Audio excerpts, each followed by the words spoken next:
You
unlock this door with the key of imagination.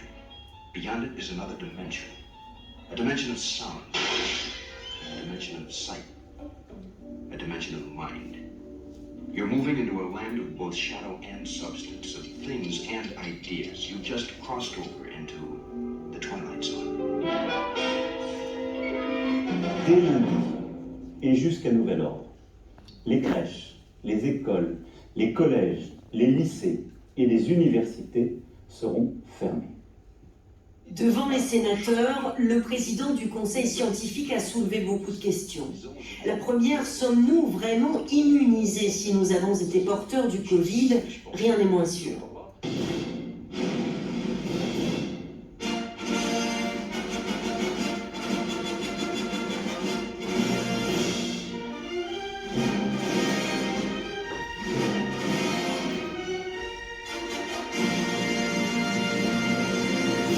L'humain doit sans cesse se confronter à des incertitudes. Il doit pourtant être capable de prendre des décisions tout en mesurant les risques et de se confronter aux incertitudes que cela engendre.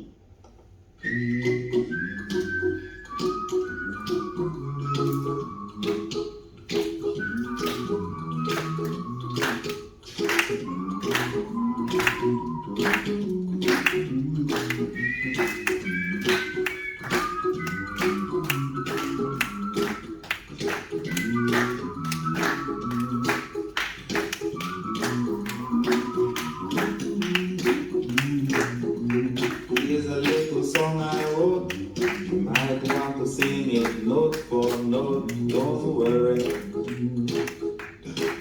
Be happy. Comment faire? In every life we have some trouble. But when you worry, you make it double. Don't worry. Be happy. Don't worry. Be happy now.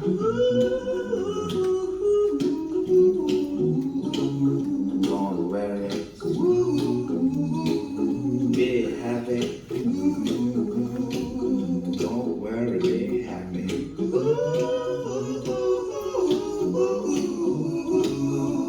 worry. Be happy. Don't worry, be happy. Ain't got no place to lay your head. Somebody came and took your bed. Don't worry. Be happy. The landlord say your rent is late. He may have to litigate. Don't worry. Be happy. Look at me, I'm happy.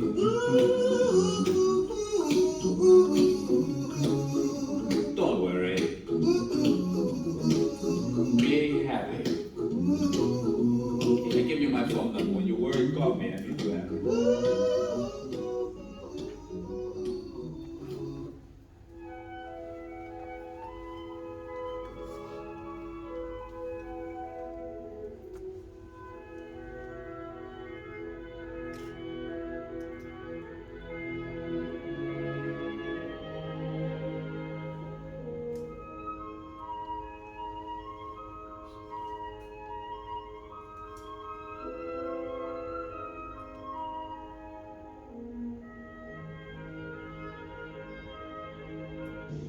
Donc d'après une recherche publiée en 2016, l'idée est de s'appuyer sur 6 dimensions que l'on pourrait donner à l'incertitude, est incertain ce qui est indéterminé, douteux, aléatoire, variable et changeant, problématique et inconnu.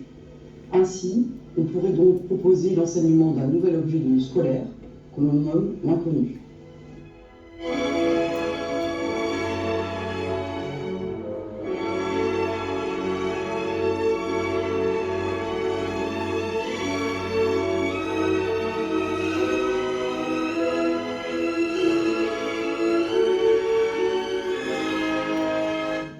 En réponse aux travaux d'Edgar Morin, Daniel Fabre en 2021 propose 10 pratiques pédagogiques dont une d'entre elles s'appuierait sur éduquer à l'incertitude. Il nomme alors les incertitudes comme étant également des instabilités ou des impermanences. Car en effet, parce qu'il est humain, l'humain recherche en permanence l'orthodoxie de savoir pratique de certitude, au milieu de certitudes provisoires, le malheur et la chance de douter. Avec notre raison, nous cherchons des lois, des invariants, des îlots de stabilité. Pour Daniel Fabre, éduquer à l'esprit critique correspond à entraîner l'individu à adopter un état d'esprit scientifique en vue de déplacer celui-ci du pôle de la pensée fermée, à savoir dogmatique, vers un état transitoire jusqu'au pôle de la pensée ouverte. Pour cela, il s'agirait de développer 4 attitudes ou postures qui permettraient à l'individu de repérer cette pensée dogmatique. Pour parvenir à développer l'esprit critique, les équipes éducatives peuvent désormais s'appuyer sur le rapport du groupe de travail du Conseil scientifique de l'éducation nationale, publié en mars 2021. Ce dernier s'appuie sur une étude menée par Abrami et ses collègues, auteurs de la dernière méta-analyse sur le sujet, qui montre que les interventions éducatives visant à développer l'esprit critique donnent un résultat globalement positif. Parmi les conseils fournis par ce rapport, afin d'incorporer des stratégies utiles au transfert, nous pourrons retenir les suivantes. Multiplier les occasions de pratiquer de façon réflexive et non passive son esprit critique et d'utiliser des critères appris.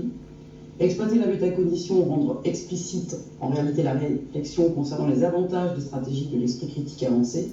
Porter l'attention de l'apprenant sur les stratégies qu'il adopte. Enfin, avoir un recours à des stratégies argumentatives telles que les objets de discussion, de débat ou de tutorat. Outiller son esprit critique ne consistera pas à ne plus avoir de croyances, mais de pouvoir repérer et sentir consciemment les attitudes cognitives ou épistémiques et les ressentis qui les engendrent. Affronter les dissonances cognitives et les ressentis que cela suscite. Mais cela implique forcément une éducation aux compétences socio-émotionnelles pour pouvoir les affronter.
Quelles que soient les circonstances, il y a toujours des moyens et des raisons pour avancer.